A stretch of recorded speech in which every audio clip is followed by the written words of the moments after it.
चलिए फ्रेंड्स, शुरू करते हैं आज का अपना वीडियो। आज के इस वीडियो में आपको बताऊंगा क्लास 10th के लिए साइंस का, जो कि यहाँ पर चैप्टर 2 है, अम्ल, क्षार और लवण, यानी कि एसिड, बेसिस एंड सॉल्ट्स। उसी से रिलेटेड जितने भी आपके एग्जाम में क्वेश्चन आते हैं वो सभी मैं आपको बताने वाला हूँ। सभी क्वेश्चन आपके ऑब्जेक्टिव टाइप होंगे, यानी कि जितने भी क्वेश्चन होंगे आपके सभी वस्तुनिष्ठ प्रश्न होंगे। आपको एक क्वेश्चन का जवाब देने पर आपको 1 अंक मिल जाएगा। तो फ्रेंड्स क्लियर होने वाले हैं, यानी कि इस वीडियो के माध्यम से आपको 25 क्वेश्चन ऐसे बताऊँगा जो कि आपके हर साल एग्जाम में आते हैं और इस बार ही पक्का फंसेंगे। तो 25% आपके मार्क्स इसी से रिलेटेड आपके आएंगे। तो अंत तक इस वीडियो को जरूर देख लेना। तो पहला वाला क्वेश्चन आ चुका है, ये सभी आपके ऑब्जेक्टिव क्वेश्चन है। अगर आपने अभी तक चैनल को सब्सक्राइब नहीं किया है तो चैनल को जरूर सब्सक्राइब कर लीजिए, साथ में आने वाली बेल आइकन को जरूर प्रेस कर दीजिए। तो फ्रेंड्स पहला वाला क्वेश्चन आ चुका है कि बेकिंग पाउडर है, इनकी बेकिंग पाउडर जो होता है खाने वाला सोडा, जिसे हम बेकिंग पाउडर कहते हैं, उसका यानी कि वह क्या है। तो ऑप्शन आपके सामने आ चुके हैं। ऑप्शन नंबर फर्स्ट यानी कि ऑप्शन ए कह रहा है क्या बेकिंग पाउडर मिश्रण है, या फिर ऑप्शन बी क्या यौगिक है, ऑप्शन सी तत्व है, या फिर ऑप्शन डी मिश्र धातु है। अगर आपको किसी भी क्वेश्चन का जवाब पहले से पता है तो उस क्वेश्चन का जवाब हमें कमेंट बॉक्स में जरूर बता देना, और लास्ट में तो जरूर बताना ताकि आपको पता लगे कि आपका कितना स्कोर हो चुका है। तो बेकिंग पाउडर क्या है, तो इन सभी में जो बेकिंग पाउडर है वह एक मिश्रण है, क्योंकि बेकिंग पाउडर जो होता है वह किस किस का मिश्रण होता है, तो वही होता है NaHCO3, यानी कि NaHCO3 इसका फॉर्मूला होता है। यह किस किस का यानी कि मिश्रण होता है, तो यह होता है सोडियम का होता है, हाइड्रोजन का होता है और कार्बन यानी कार्बोनेट का होता है। तो ये तीनों का ही मिश्रण होता है, इसलिए आप इसे अच्छे तरीके से ध्यान में रखिएगा। तो ऑप्शन ए आप यहाँ पर सत्य हो जाएगा। तो नेक्स्ट क्वेश्चन है, नेक्स्ट क्वेश्चन देख लेते हैं। नेक्स्ट क्वेश्चन क्या कह रहा है, आपके सामने आ चुका है। क्वेश्चन सेकंड आपके सामने आ चुका है, मौजूद हो चुका है। वेरी वेरी मोस्ट है कि निम्नलिखित में से कौन क्षारक है। वेरी वेरी मोस्ट है, हर साल यह क्वेश्चन आ रहा है। 2012 से लेकर 2021 तक यह क्वेश्चन लगातार आया है। तो इस वीडियो को यानी कि अंत तक जरूर देख लेना, क्योंकि आपके सभी बहुत ही महत्वपूर्ण क्वेश्चन बता रहा हूँ। तो निम्नलिखित में से कौन एक क्षारक है। क्या ऑप्शन ए जिंक ऑक्साइड एक क्षारक है, या फिर ऑप्शन बी सल्फर डाइऑक्साइड एक क्षारक है, या फिर ऑप्शन सी कार्बन डाइऑक्साइड एक क्षारक है, या फिर ऑप्शन डी यानी कि नाइट्रोजन डाइऑक्साइड एक क्षारक है। तो इसमें से कौन सा एक क्षारक है, आपको अगर पता है तो हमें जरूर बताइएगा। फिलहाल क्या ऑप्शन नंबर आपका यहाँ पर ए वाला सत्य हो जाएगा, यानी कि जिंक ऑक्साइड एक क्षारक के रूप में होता है, इसलिए आपका ऑप्शन नंबर फर्स्ट यहाँ पर सही हो जाएगा। यहाँ पर अगर बात करें क्वेश्चन नंबर थर्ड की, तो आपको इसकी पीडीएफ भी मिल जाएगी। थर्ड वाला क्वेश्चन है कि उदासीन विलयन का पीएच मान होता है। तो फ्रेंड्स उदासीन विलयन का जो पीएच मान होता है वह कितना होता है। क्या ऑप्शन ए क्या 6 होता है, ऑप्शन बी 7 होता है, ऑप्शन सी 8 होता है, ऑप्शन डी 14 होता है। तो आप सभी जानते होंगे जो उदासीन विलयन होता है, यानी कि जैसे कि जल हो गया, तो जल एक उदासीन विलयन होता है। ना ही जल में यानी उदासीन विलयन वो विलयन होता है जिसमें ना तो कोई स्वाद होता है ना गंध होता है, कुछ भी होता ही नहीं है, जैसा है वैसा ही रहेगा हमेशा। तो जैसे कि जल हो गया, जल में कोई स्वाद नहीं होता है, यानी स्वादहीन होता है, इसलिए जल का जो पीएच मान होता है वह 7 होता है, क्योंकि वह उदासीन होता है। इसलिए आपका विकल्प यहाँ पर 7 वाला सही हो जाएगा। अगर यहाँ पर बात करता कि अम्ल, यहाँ पर अम्ल की यानी अम्ल की मात्रा बताओ, तो यहाँ पर 6 हो जाता। 6 एक अम्लीय विलयन कहलाता है, अम्लीय विलयन के पीएच मान आता है। और 8 और 14 ये सभी आपके आते हैं क्षारीय में, इसलिए आप इसे भी ध्यान में रखिएगा। तो क्वेश्चन 4 भी आपके सामने आ चुका है। क्वेश्चन 4 क्या कह रहा है, आपको यहाँ पर देखना होगा कि जल में घुलनशील क्षारक कहलाते हैं, यानी कि जल में जो घुलनशील क्षारक होते हैं वो क्या कहलाते हैं। ऑप्शन ए क्या वह अम्ल कहलाते हैं, ऑप्शन बी क्या वह क्षार कहलाते हैं, या फिर ऑप्शन सी क्या वह लवण कहलाते हैं, या फिर ऑप्शन डी कोई नहीं कहलाते हैं। तो आप सभी जानते होंगे और आपको पता भी होगा कि जल में जो घुलनशील क्षारक होते हैं उसे हम क्षार कहते हैं। जैसा कि आप सभी को पता ही है कि सभी क्षारक क्षार होते हैं, परंतु सभी क्षार क्षारक नहीं होते हैं। इसी तरह से कहा जाता है जो क्षारक जल में घुलनशील होते हैं, अर्थात जो क्षारक जल में अच्छी तरीके से घुल जाते हैं, उसे हम क्या कहते हैं, क्षार कहते हैं। इसलिए कहा जाता है सभी क्षारक क्षार होते हैं, यानी कि सभी क्षारक क्या होते हैं, सभी क्षारक क्षार होते हैं, परंतु सभी क्षार क्षारक नहीं होते। इसलिए आप इसे भी ध्यान में रखिएगा। यह क्वेश्चन भी काफ़ी बार आ चुका है और इस बार भी आ सकता है। तो नेक्स्ट क्वेश्चन है, क्वेश्चन 5 भी क्या कह रहा है, आपको यहाँ पर देखना होगा कि तनु HCl का पीएच मान होगा, यानी तनु HCl जो होता है हाइड्रोक्लोरिक अम्ल, उसका पीएच मान कितना होता है। क्या 6 होता है, या फिर 7 होता है, या फिर 8 होता है, या फिर 0 होता है। तो इसमें से कौन सा जवाब सही होना चाहिए, तो अगर आपको पता है तो हमें जरूर बताइएगा। तो तनु हाइड्रोक्लोरिक अम्ल जो होता है उसका पीएच मान कितना होता है, चलिए देख लेते हैं।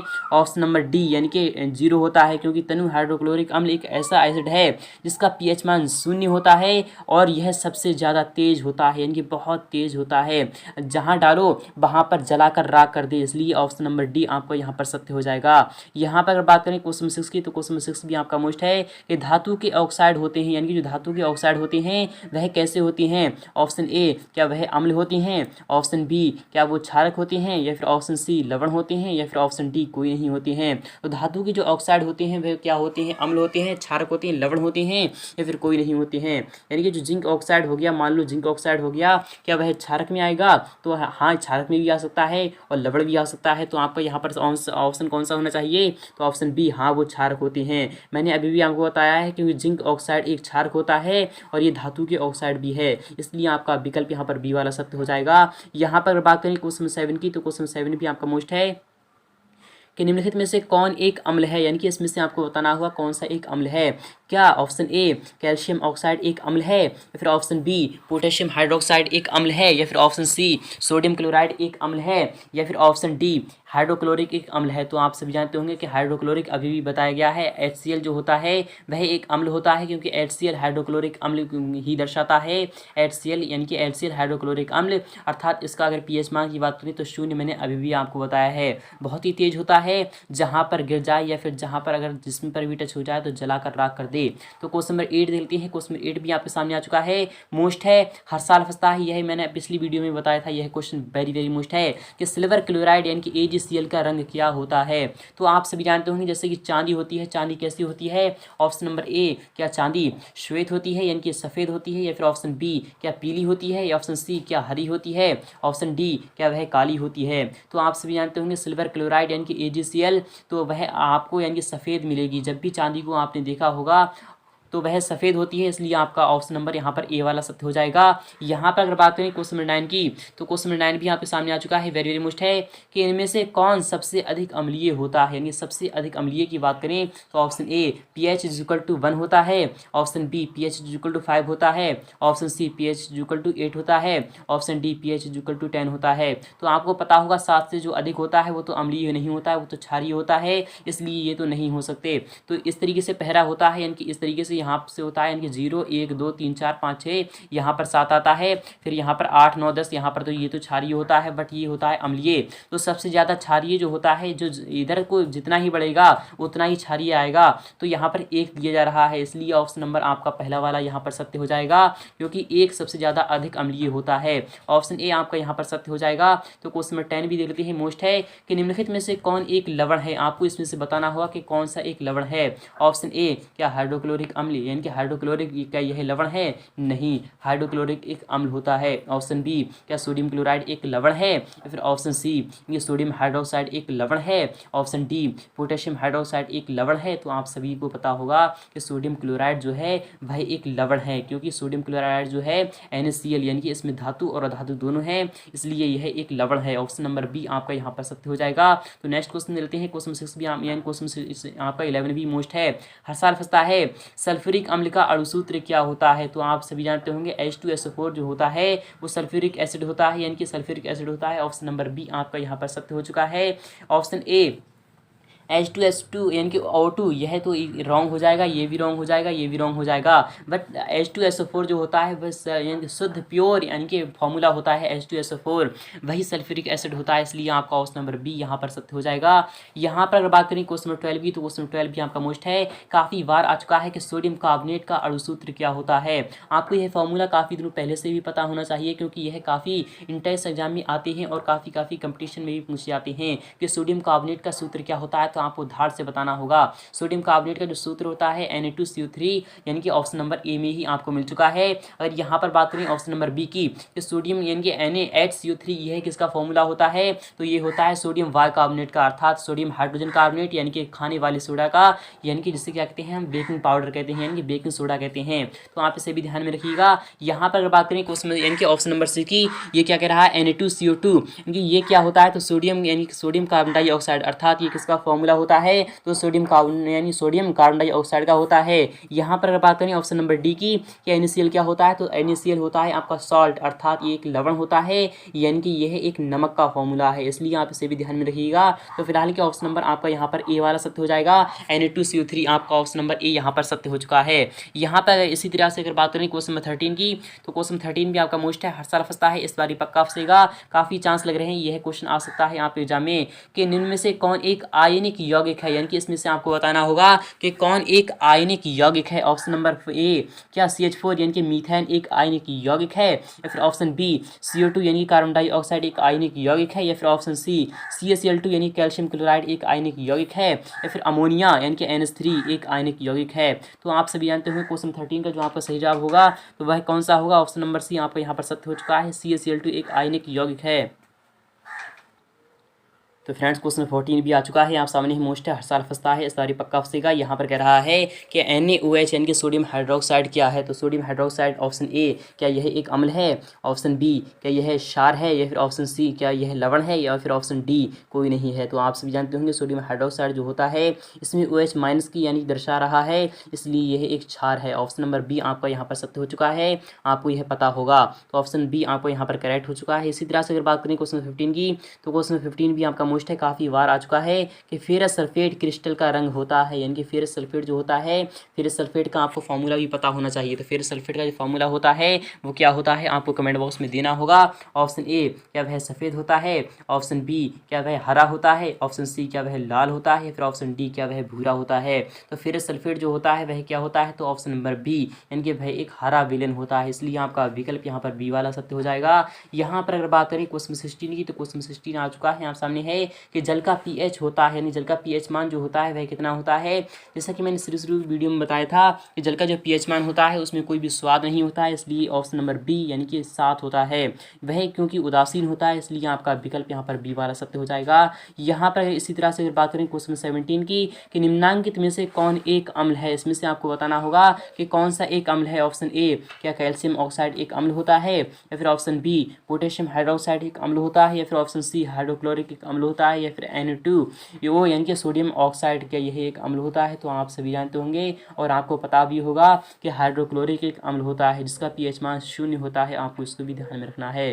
तो क्वेश्चन 18 देखते हैं, मोस्ट है, काफ़ी बार आ चुका है, इस बार ही पक्का फंसेगा। क्वेश्चन 18 क्या कह रहा है, आपको यहाँ पर देखना होगा और समझना होगा। यहाँ पर क्या कह रहा है कि एक विलियन है जो कि नीले लिटमस को लाल कर देता है, तो उसका यानी कि तो उसका उस विलियन का pH निम्नांकित में से क्या होगा। एक विलेन है जो कि नीले लिटमस को लाल कर देता है, अर्थात उसका जो pH मान होगा वह क्या होगा, तो वह 7 से छोटा होगा, क्योंकि वह अम्ल है। अर्थात एक अम्ल ऐसा होता है जो कि नीले को लाल कर देता है और क्षार होता है लाल को नीला कर देता है। तो ऑप्शन नंबर डी आपका यहाँ पर सत्य हो जाएगा, क्योंकि 6 अम्ल का pH मान होता है, इसलिए आपका विकल्प यहाँ पर डी वाला सत्य हो जाएगा। इसी तरह से अगर बात करें क्वेश्चन नंबर 19 की, तो क्वेश्चन नंबर 19 भी आपका मोस्ट है, बार बार आता है, इस बार ही पक्का फंसेगा कि एक्वा रेजिया मिश्रण में HCl यानी कि हाइड्रोक्लोरिक अम्ल एवं HNO यानी कि आपका यहाँ पर आ जाएगा का अनुपात होता है, क्या होता है, 3:1 होता है, या फिर 1:3 होता है, या फिर 2:2 होता है, या फिर 1:2 होता है। तो आपका ऑप्शन नंबर यहाँ पर बी वाला सत्य हो जाएगा, यानी कि 1:3 होता है, इसलिए आपका विकल्प यहाँ पर बी वाला सही हो जाएगा। यहाँ पर कह रहा है हाइड्रोक्लोरिक अम्ल एवं HNO यानी कि आपको यहाँ पर नाइट्रिक अम्ल होता रहा है, फिलहाल के HNO है यहाँ पर, तो आपको यह पता होगा यानी कि नाइट्रिक एसिड होगा, यानी कि HNO3 आपको यहाँ पर आना चाहिए। तो HNO3 यहाँ पर आपको सूत्र जो सही होगा तो HNO3 होगा, का अनुपात क्या होता है, 1:3 होता है। यहाँ पर इसी तरह से अगर बात करें कि HNO3:2 यानी कि आपका HCl कितना होता है, तो 3:1, यानी कि ऑप्शन नंबर ए यहाँ पर सत्य हो जाता।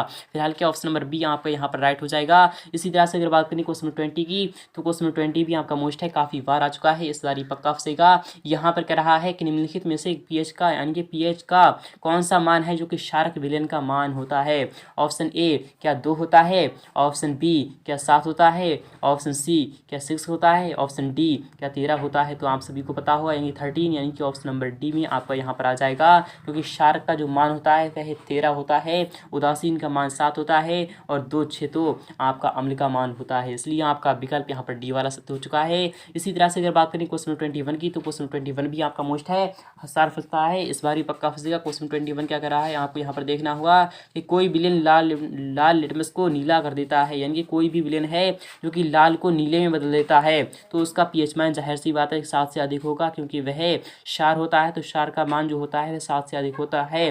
तो कोई विलेन जब लाल को नीले में बदल देता है तो इसका पीएच मान कितना होगा, तो ना ही 1 होगा, ना ही 4 होगा, ना ही 5 होगा, बल्कि 10 होगा। ऑप्शन नंबर डी आपका यहाँ पर राइट हो चुका है, क्योंकि यह एक शार है। ऑप्शन नंबर डी आपका यहाँ पर सत्य हो चुका है। इसी तरह से अगर बात करें क्वेश्चन 22 की, तो क्वेश्चन 22 भी आपका मोस्ट है, काफ़ी बार आ चुका है, इस बार पक्का फंसेगा। यहाँ पर क्या कह रहा है आपको यहाँ पर देखना होगा कि सोडियम कार्बोनेट के जलीय विलयन में यानी कि जलीय घोल में जब मिथाइल ऑरेंज का घोल यानी कि मिलाने पर घोल का रंग परिवर्तित होकर कैसा हो जाता है। क्या ऑप्शन ए पीला हो जाता है, ऑप्शन बी लाल हो जाता है, ऑप्शन सी हरा हो जाता है, ऑप्शन डी नीला हो जाता है। तो आप सभी जानते होंगे कि ऑप्शन नंबर सी यानी कि वह हरा हो जाता है, इसलिए आपका विकल्प यहाँ पर सी वाला सत्य हो जाएगा। इसी तरह से अगर बात करें क्वेश्चन 23 की, तो क्वेश्चन 23 भी आपका मोस्ट है, काफ़ी बार आ चुका है, इस बार ही पक्का फंसेगा कि कोई विलेन अंडे के पिसे हुए कवच से अभिक्रिया कर एक गैस उत्पन्न करता है जो चूने के पानी को दूधिया कर देता है। इस विलेन में क्या होगा। ऑप्शन ए सोडियम क्लोराइड होगा, ऑप्शन बी हाइड्रोक्लोरिक अम्ल होगा, ऑप्शन सी LiCl होगा, या फिर ऑप्शन डी पोटेशियम क्लोराइड होगा। तो इसमें कौन सा ऑप्शन सही होना चाहिए। तो कोई विलेन है जो कि अंडे के पिसे हुए कवच से अभिक्रिया कर एक गैस उत्पन्न करता है, तो ऑप्शन नंबर आपका यहाँ पर हो जाएगा डी वाला, यानी कि पोटेशियम क्लोराइड होगा, यानी कि ऑप्शन नंबर डी आपका यहाँ पर सत्य हो जाएगा। इसी तरह से अगर बात करें क्वेश्चन 24 की, तो क्वेश्चन 24 भी आपका मोस्ट है, हर साल फंसता है, इस सारी पक्का फंसेगा, न्यूमेरिकल टाइप का है ये। तो सोडियम हाइड्रोक्साइड यानी कि NaOH का 10 मिली विलेन एड्स यानी हाइड्रोक्लोरिक अम्ल के आयन के 8 मिली विलेन से पूर्णतः उदासीन हो जाता है। यदि हम NaOH यानी कि सोडियम हाइड्रोक्साइड के उसी विलेन का यानी कि 200 मिली 20 मिली लें तो इसे यानी कि उदासीन करने के लिए HCl के उसी विलेन की कितनी मात्रा की आवश्यकता होगी। ऑप्शन ए 4 मिली की होगी, ऑप्शन बी 8 मिली की होगी, ऑप्शन नंबर सी यानी कि 12 मिली की होगी, या फिर ऑप्शन डी 60 मिली की होगी। तो आपका यहाँ पर जवाब कौन सा आना चाहिए। तो ऑप्शन नंबर आपका यहाँ पर डी वाला सत्य हो जाएगा, 16 मिली की होगी, यानी कि ऑप्शन नंबर आपका यहाँ पर सत्य हो चुका है, सी वाला। इसी तरह से अगर बात करें क्वेश्चन नंबर 25 की, तो क्वेश्चन 25 आपका मोस्ट है, हर साल फंसता है, इस बार पक्का फंसेगा। इस वीडियो में यह क्वेश्चन लास्ट रखा गया है कि नीला थोथा यानी कि तृतीया का रासायनिक सूत्र क्या होता है। ऑप्शन ए यानी कि कॉपर सल्फेट यानी कि 7H2O होता है, या फिर यानी कि CuSO4 × 5H2O होता है, या फिर सी ऑप्शन नंबर सी यानी कि CuSO4 × 4H2O होता है, या फिर ऑप्शन डी CuSO4 × 10H2O होता है। तो क्वेश्चन 25 का जो सही जवाब है वह कौन सा होगा। ऑप्शन नंबर बी यानी कि CuSO4 × 5H2O होता है, इसलिए आपका विकल्प यहाँ पर बी वाला सत्य हो चुका है। आई होप आपको समझ में आ चुका होगा। अगर आपको समझ में आ चुका है तो वीडियो को लाइक करना और अपने तमाम दोस्तों के पास शेयर कर दीजिए ताकि वो भी इसका लाभ उठा सके। तो फ्रेंड्स मिलती हैं नेक्स्ट पार्ट में बहुत जल्द।